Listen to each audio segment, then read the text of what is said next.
શહેરની ઐતિહાસિક ઓળખ સમાન મફતલાલ મિલ્સ કમ્પાઉન્ડમાં સ્થિત સુપ્રસિદ્ધ ખોડિયાર માતાજીનું મંદિર જીર્ણોદ્ધાર બાદ પુનઃ શ્રદ્ધાળુઓ માટે ખુલ્લું મૂકવામાં આવ્યું છે. 121 વર્ષ જૂનો આ શ્રદ્ધાનો વારસો આજે પણ અકબંધ છે, જે નડિયાદના આધ્યાત્મિક અને સાંસ્કૃતિક માળખાનો અભિન્ન હિસ્સો છે.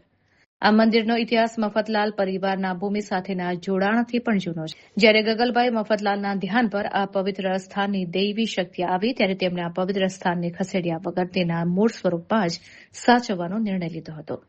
વર્ષ 1905માં અહીં ભવ્ય મંદિરનું નિર્માણ કરવામાં આવ્યું હતું. એક અતૂટ માન્યતા મુજબ માતાજીની મૂર્તિનું મુખ મિલ તરફ હોવાથી હજારો શ્રમિકોની આજીવિકા અને ઉત્પાદન પર માતાજીના આશીર્વાદ સદાય વરસતા રહ્યા છે.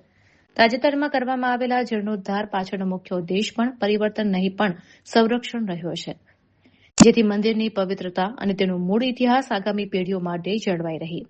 ગઈકાલે યોજાયેલા પુનઃ પ્રાણ પ્રતિષ્ઠા અને દર્શનના કાર્યક્રમમાં નડિયાદના શ્રદ્ધાળુઓ મોટી સંખ્યામાં ઉમટી પડ્યા હતા.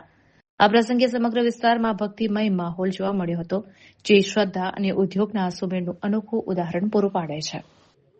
नमस्कार, मेरा नाम विशेष वर्मा है। मैं अरविंद मफतलाल ग्रुप का कम्युनिकेशन हेड हूँ और आज हम नडियाड में हैं खोडियार माता के मंदिर का रीइनॉग्रेशन करने।